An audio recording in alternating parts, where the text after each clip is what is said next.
News Hub, born to fight for right. Israel Hezbollah तनाव फिर से भड़का। ईद के एक दिन पहले आईडीएफ ने किया अटैक।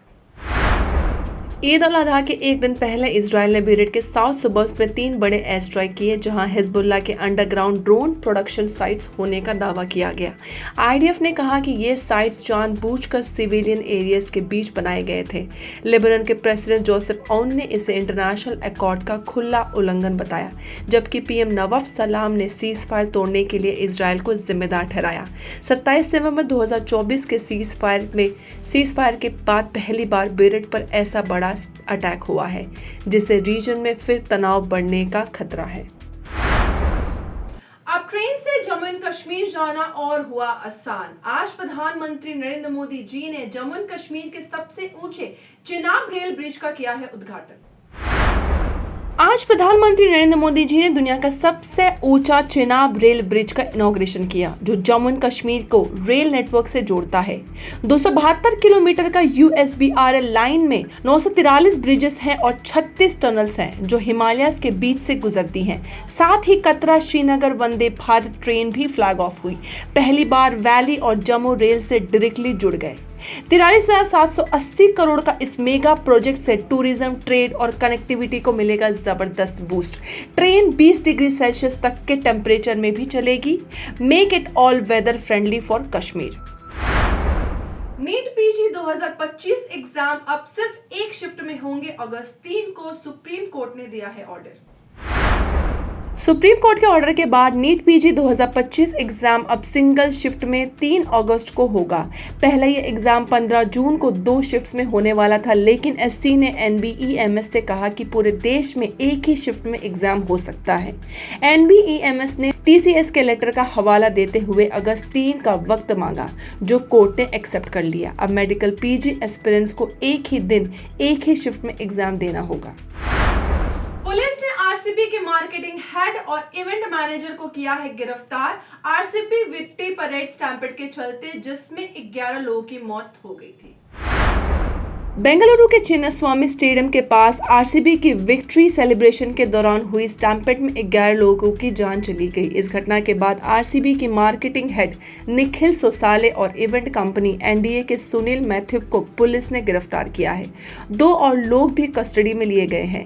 पैरेड कैंसिल होने के बावजूद 50,000 से ज्यादा लोग साइट पर जमा हो गए थे। पुलिस ने आरसीबी, डीएनए और KSCA पर केस दर्ज किया है। नए पुलिस कमिश्नर सीमंत कुमार सिंह ने तुरंत एक्शन लेने का वादा किया है। मेघालय मर्डर मिस्ट्री, जिसमें हस्बैंड की लाश मिली थी और बीवी अभी भी लापता है। पुलिस की तलाशी के दौरान रेनकोट और सीसीटीवी फुटेज से मिले हैं नए क्लूज। इंदौर की सोनम रघुवंशी, जो हनीमून पर मेघालय गई थी, अभी तक मिसिंग है। उनके पति राज रघुवंशी का घाटक स्थल के पास गोर्ग में मृत्यु बॉडी मिल चुकी है। रेस्क्यू टीम ने मेघालय के 300 फुट गहरे गोर्ग में रैपल करके नीचे उतरने की कोशिश की, लेकिन 10 फीट वेदर और टेरेन की वजह से अभी भी इनएक्सेसिबल है। गीली मिट्टी, स्लिपरी स्टोन्स और लो विजिबिलिटी काफी मुश्किल बना रही है इन्वेस्टिगेशन को। 17 मेंबर की टीम में national disaster response force, special operation team, state disaster response और फायर और इमरजेंसी सर्विस शामिल हैं। सोनम के भाई गोविंद भी साइट पर मौजूद है। रेस्क्यू वर्कर्स को ब्लैक रेनकोट मिला है, जिसमें कुछ स्टेन्स हैं, जिनके ब्लड होने का फॉरेंसिक एनालिसिस हो रहा है। सीसीटीवी फुटेज से पता चला है कि कपल 22 मई को शिल्लोंग में एक होटल से चेकआउट करते नजर आए थे।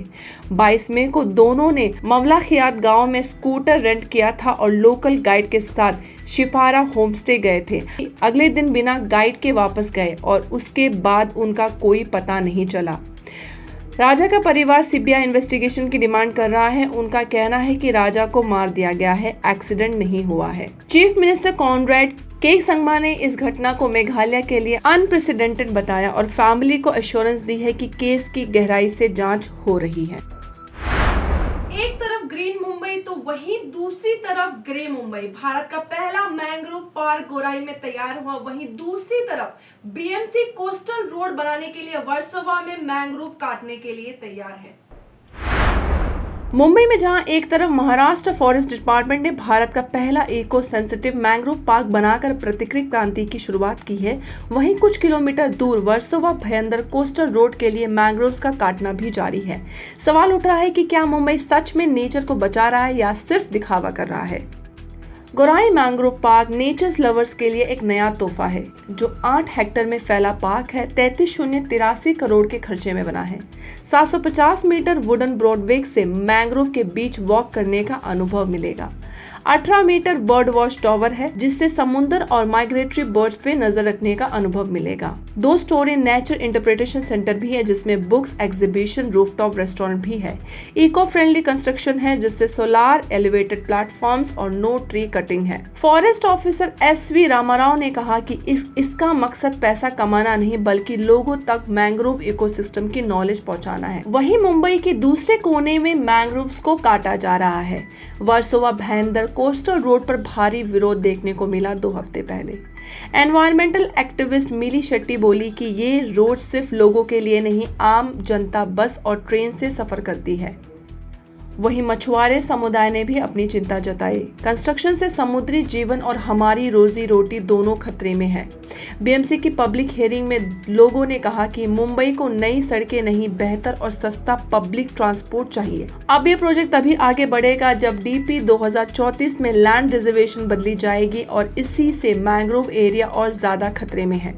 वहीं पब्लिक ये सवाल उठा रही है, क्या ये डबल स्टैंडर्ड नहीं? एक तरफ करोड़ खर्चे करके मैंग्रोव का पार्क बन रहा है, वहीं दूसरी तरफ मैंग्रोव्स को तोड़कर कोस्टल रोड बनाया जा रहा है। क्या यह सच में एनवायरनमेंट का प्यार है या बस एक इको फ्रेंडली इमेज बनाने की कोशिश? जब गोराई में लोग नेचर ट्रेल पर फोटोज खींच रहे होंगे, तब हो सकता है कि दूसरी जगह दर्जन मैंग्रोव रूट्स उजाड़े रहे होंगे। भारत पाकिस्तान टेंशन के बीच पाकिस्तान के प्राइम मिनिस्टर ने अब रशिया से लगाई है शांति की गुहार।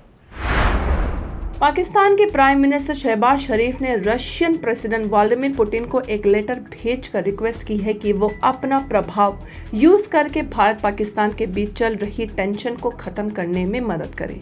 Letter Russian foreign ministry सेर्गी Lavrov को दिया गया। पाकिस्तान ने UN, US, EU जैसे देशों से भी पीस टॉक के लिए मदद मांगी है।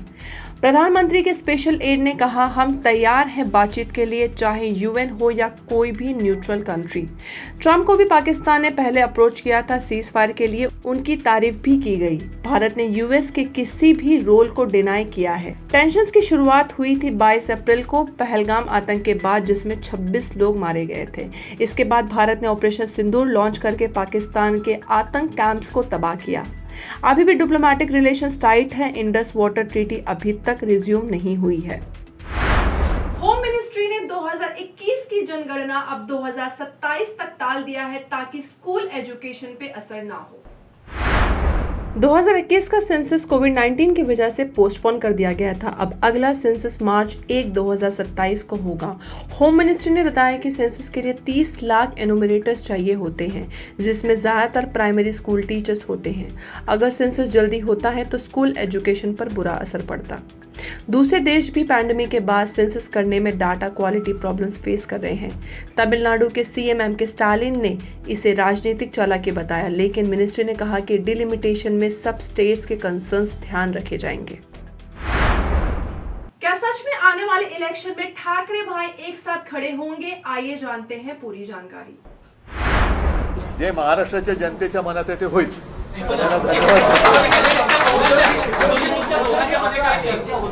हे सर मी तुम्हाला एका वाक्यात सांगितलेलं आहे, त्याच्याबद्दल बाकीचे जे काही बारकावे आहेत ते आम्ही बघतोय। उद्धव ठाकरे ने पहली बार माना है कि MNS के साथ आपस में बातचीत हो रही है। उन्होंने कहा, महाराष्ट्र जो चाहता है वही होगा। इसके बाद दोनों ठाकरे भाइयों के मिलने की उम्मीद बढ़ गई है।